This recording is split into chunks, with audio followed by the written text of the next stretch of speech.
ومن الأخلاق الصبر. نتكلم إن شاء الله عن الصبر، هذا الخلق العظيم.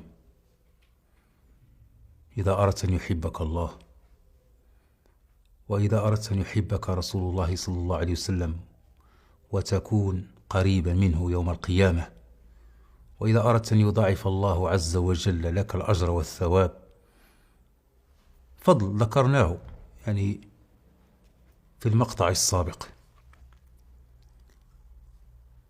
الصبر، أن تكون على صبر. الإنسان في هذه الدنيا معرض للابتلاء، أنت لابد أن معرض للابتلاء، والابتلاء يكون بالشر ويكون بالخير. الابتلاء ماشي ديما تيكون بالشر، بالمرض، بالفقر، بتسلط الناس عليك، لا، يقدر يكون حتى بالخير.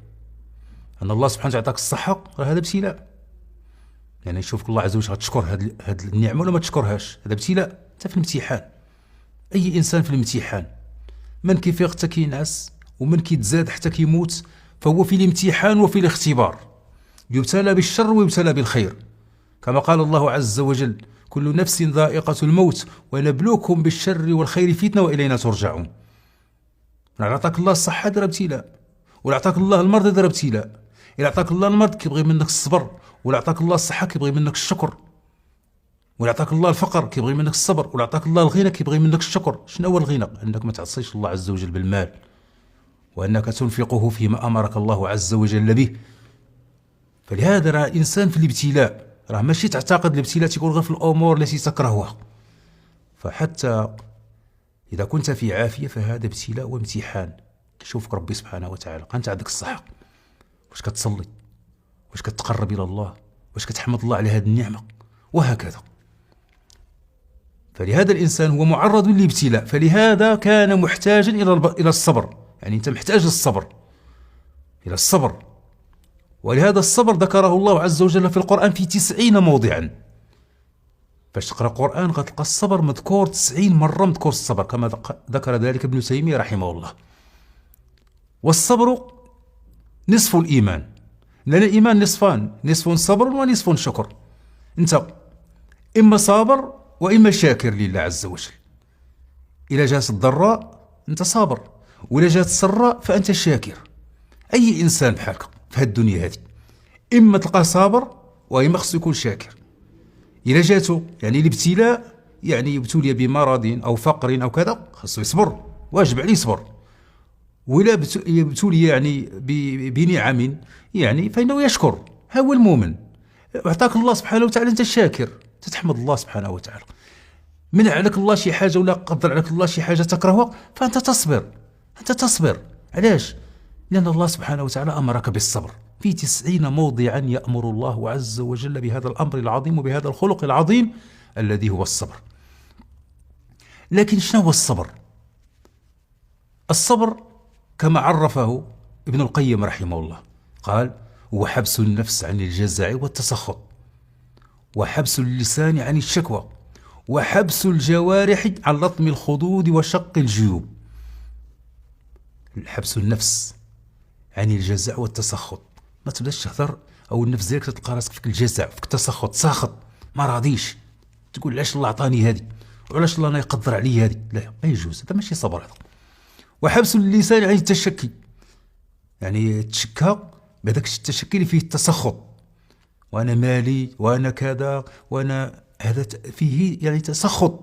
اما الشكوى العاديه فلا ياخذك الله عز وجل بها، لان النبي صلى الله عليه وسلم دخل على عائشه فقالت: ورأساه، يعني شكات، قالت ورأساه، فقال: بل انا ورأساه. ولكن هذا التشكي ماشي على سبيل التسخط، راضي على الله سبحانه وتعالى، كما قال النبي صلى الله عليه وسلم: اني لا اوعك كما يوعك الرجلان منكم.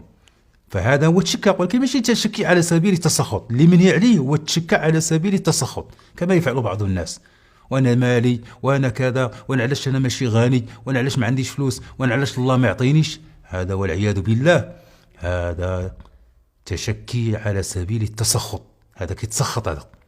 ولا حبس الجوارح عن لطم الخدود وشق الجيوب. مثلا شي واحد كيبتالي الله عز وجل كيموت ليه شي حبيب ولا شي قريب، يعني خصوصا النساء والعياذ بالله الا من رحم الله، كتلقى يعني كتبدا تلطم في الخدود وتشق الجيوب، وهذا ما يجوز في دين الإسلام. لا، فالإنسان لو أصابه ما يكره فإنه يرضى عن الله سبحانه وتعالى، يعني يكون النفس ديالو راضي على الله سبحانه وتعالى، واللسان ديالو لا يقول إلا ما يرضي الله عز وجل، والجوارح ديالو يعني يكون في واحد السكون ديال الجوارح، فلا يسخط ربه سبحانه عز وجل. وقد أمر الله عز وجل بالصبر،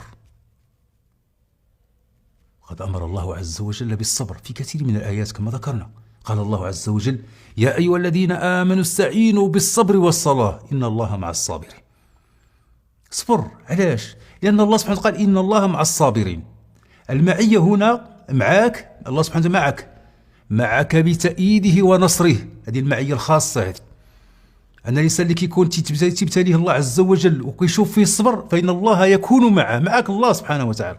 إذا كان معك الله ما خسرت حاجة، بالعكس أنت رابح.